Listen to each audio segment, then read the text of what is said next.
জয়গোবিন্দ দেবনাথ, বয়স ৯২ বছর। এখনও সারা শহর হেঁটে বেড়ান নিজের মতো করে, আর অবসর সময়ে মাঝে মাঝে ছাত্রছাত্রীদের টিউশনি করিয়ে সময় কাটান। শিক্ষকতা করেছেন ৭ দশক।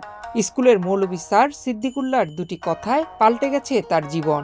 সে অমর বাণী ছড়িয়ে দিচ্ছেন হাজারো শিক্ষার্থীর মাঝে। লক্ষ্মীপুর জেলার গন্ধর্বপুর গ্রামে ১৯৩৮ সালে জয়গোবিন্দ দেবনাথ জন্মগ্রহণ করেন।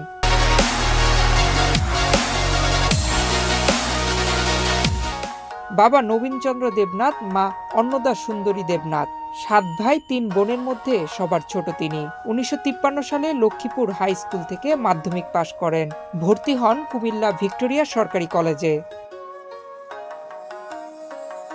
পরিবারের লোকরা জানায়, একদিন মৌলভী স্যার জয়গোবিন্দ দেবনাথকে ভালো করে লেখাপড়া করার জন্য দোয়া করেন, কিন্তু জয়গোবিন্দ মৌলভী স্যারকে মাথায় হাত দিয়ে দোয়া করতে বলেন।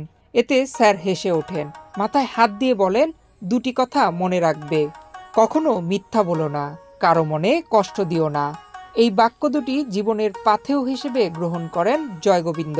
মৌলভী সিদ্দিকুল্লাহর দুটি বাক্য, যিনি ৯০ বছর বয়স উনি ধারণ করতেছেন, বাক্য দুটি ছিলেন, মিথ্যা কথা বলবো না এবং কারো মনে কষ্ট দিব না। এই দুটি বাক্য ধারণ করে উনি পথ চলতেছেন এবং এই দুটি বাক্য আলোকে উনি আলো ছড়িয়ে যাচ্ছেন।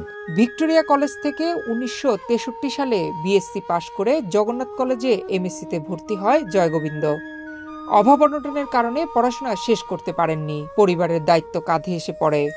ওই বছরে কুমিল্লার ইলিয়ট টেকনিক্যাল ইনস্টিটিউটে চাকরি পান। পড়াতেন গণিত ও পদার্থবিজ্ঞান। এই ইনস্টিটিউটে তিনি টানা ৩১ বছর শিক্ষকতা করেছেন।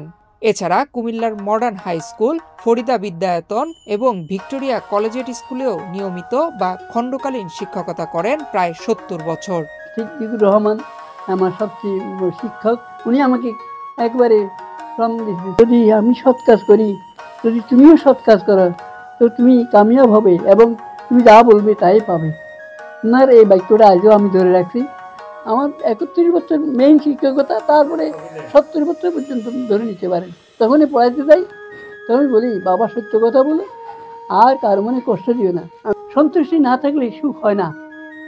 যে আমি আমার জীবনে আমার বড় সন্তুষ্টি, আমি যা চাইছি তাই পাইছি। ভাইয়ের ছেলেদের মানুষ করতে গিয়ে জয়গোবিন্দ বিয়ে করেন ৩৮ বছর বয়সে। ১৯৭২ সালে মঞ্জুরানী দেবনাথকে বিয়ে করেন অতিথিদের চা খাইয়ে। তাদের এক ছেলে জয়ন্ত কুমার দেবনাথ পেশায় স্কুল শিক্ষক, মেয়ে ডাক্তার জয়ন্তী রানী দেবনাথ জুনিয়র কনসালটেন্ট। স্ত্রীর মৃত্যুর পর ছেলের নাতিকে নিয়ে ছাত্র পড়িয়ে ও ধর্ম পালনে অবসর সময় কাটে তার। জীবনের শেষ সময়ে এসে নিজেকে পরিতৃপ্ত মনে করছেন জয়গোবিন্দ। যেভাবে চেয়েছেন জীবনকে সেভাবে গোছাতে পেরে তৃপ্ত তিনি। নয়ন বিশ্বাস, বাংলাদেশ প্রতিদিন।